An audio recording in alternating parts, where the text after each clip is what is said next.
আমরা আমাদের জীবন দিয়ে চেষ্টা করেছি, কিন্তু দুঃখের বিষয় আজ ঢাকা, চট্টগ্রাম, খুলনা, রাজশাহী, রংপুরে আমার ভাইয়ের রক্তে রাজপথ রঞ্জিত হয়েছে।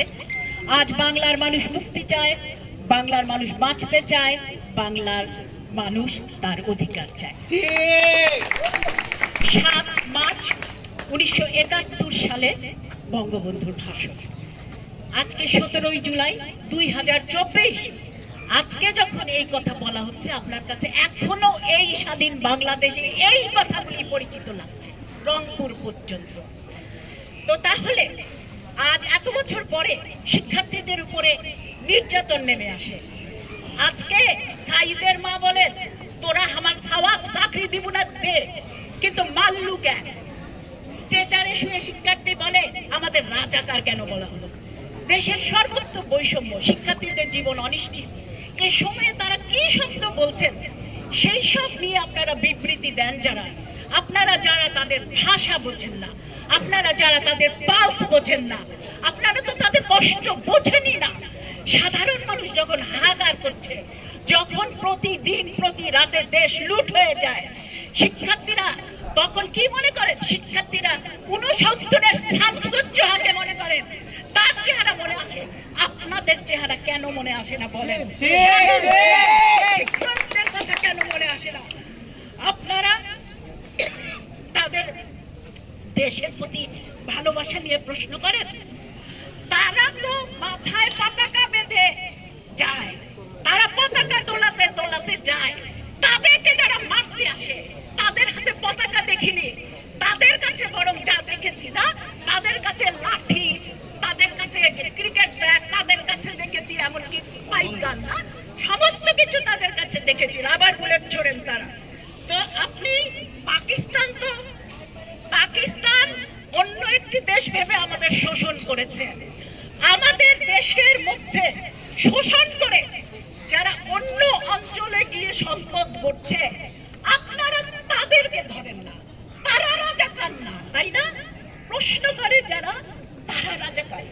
ভীতি বা অনুগ্রহ, অনুরাগ বা বিরাগের বশবর্তী না হইয়া সকলের প্রতি আইন অনুযায়ী যথাবিহিত আচরণ করিব, এই শপথ নিয়ে হয়।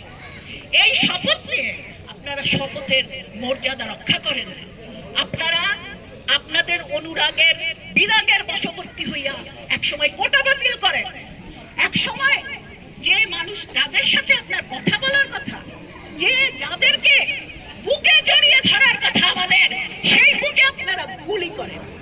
তো তাহলে আমি কি বলবো, যে 71 পর্যন্ত আজ এসেছি, 71 থেকে আজ পর্যন্ত যখন এসেছি, 71 যা দিয়েছিল আজকের আন্দোলনও তাই দিয়েছে। আমাকে দিয়েছে শক্তি।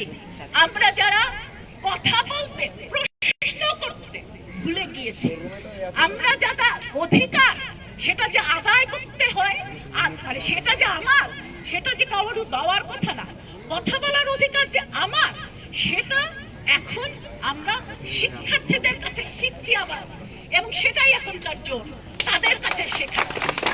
আপনারা যারা এখানে উপস্থিত হয়েছেন, আপনাদেরকে সবাইকে আপনাদের সহমর্মিতা, সঙ্গে থাকার জন্য অসংখ্য ধন্যবাদ জানাই।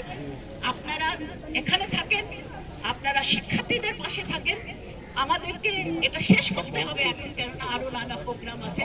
সব শেষে আমাদের দাবিগুলো শুনেছেন, আরো জোর দিয়ে যে কথাটা আবার শেষে আবার মনে করিয়ে দিতে চাই, যে প্রত্যেকটি হত্যা, নির্যাতনের বিচার করতে হবে। তাদেরকে যারা এই হত্যা নির্যাতনের সম্মুখীন করেছে এই আন্দোলনের সময়, তাদের বিচার করতে হবে এবং যথোপযুক্ত শাস্তি দিতে হবে। এবং যারা আহত, ক্ষতিগ্রস্ত, তাদেরকে ক্ষতিপূরণ দেওয়া যায় না, তারপরে যতদূর সম্ভব ক্ষতিপূরণ, চিকিৎসা ইত্যাদির ব্যবস্থা করতে হবে।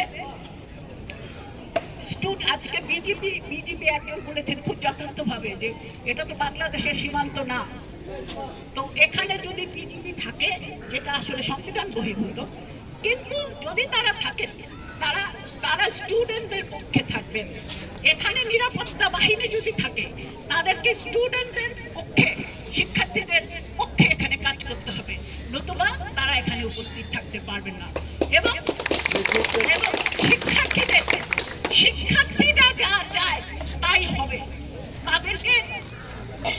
কোনো মুহূর্তে চলে যেতে আসলে আপনারা বলতে পারেন না।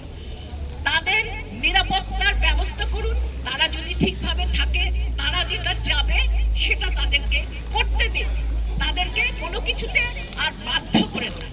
এমন ঠিক আছে, তাহলে আপনারা সবাই, আর কিছু যোগ করবো?